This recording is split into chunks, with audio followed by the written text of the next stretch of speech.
और श्री शिक्षा परिषद में और मुझे अच्छा लगता है। देवियों और सचिनों और शिक्षकगण और मीडिया के बने आज जैसा कि आप और हम जानते हैं अंतर्राष्ट्रीय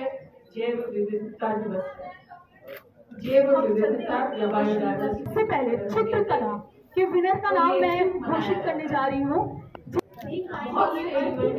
मैम थोड़ा सा बनाया गया है और उसी के ये दिन भी मनाया जाता है। हम लोगों ने भी इसके ऊपर किया है और पूरे वर्ल्ड ने इसको माना है। लेकिन बायोडायवर्सिटी की जब हम बात करें, अब हम सब जानते हैं कि ईश्वर ने इतनी सुंदर पृथ्वी जो बनाई है तो उसमें बहुत सी चीजें रंग बिरंगी बनाई हैं, जिसकी वजह से ही ये पृथ्वी इतनी सुंदर और आकर्षक लगती है। उसी पृथ्वी के एक हिस्से हम भी हैं, लेकिन उसके अलावा जितने भी पौधे हैं, जितने भी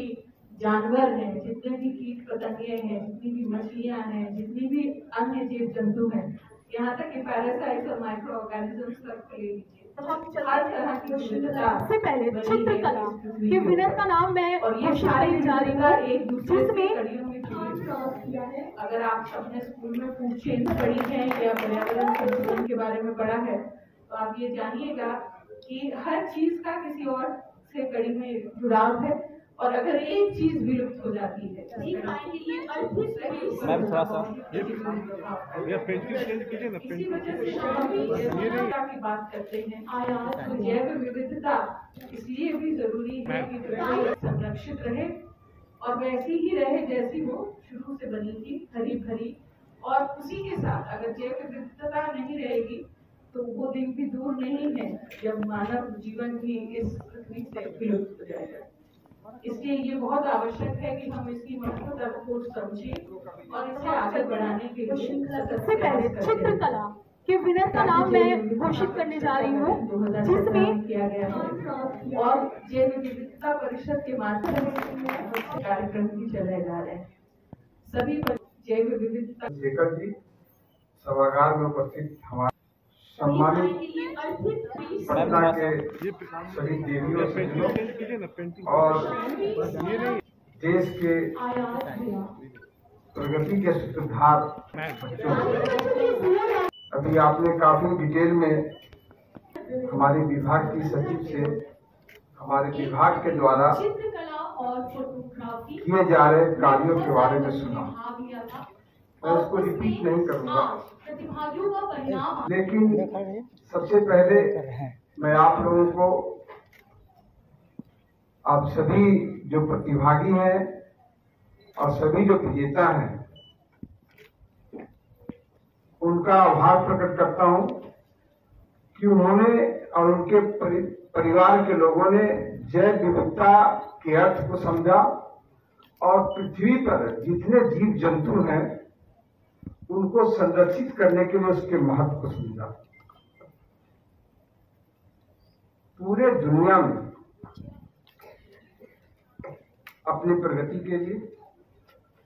अपने ऐशो आराम के लिए मनुष्य ने औद्योगिकीकरण किया, शहरीकरण किया, जिसके फलस्वरूप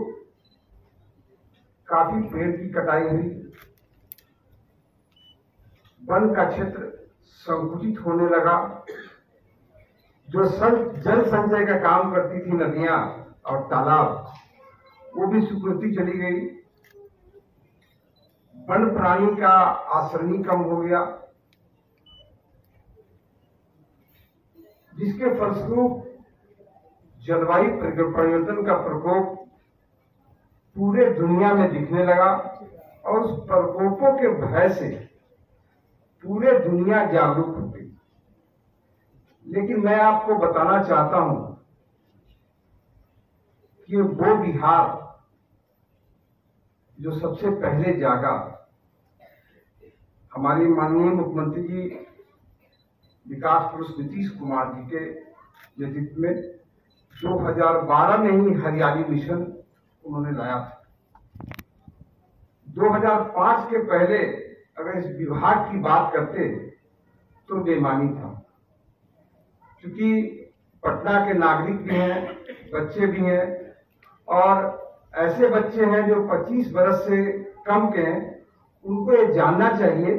कि 2005 के पहले का बिहार क्या था। वो बिहार गड्ढों का बिहार था, अंधकार का बिहार था, अराजकता का बिहार था, बलात्कार का बिहार था, लाठी में तेल पिलावन का बिहार था। ऐसे बिहार का नेतृत्व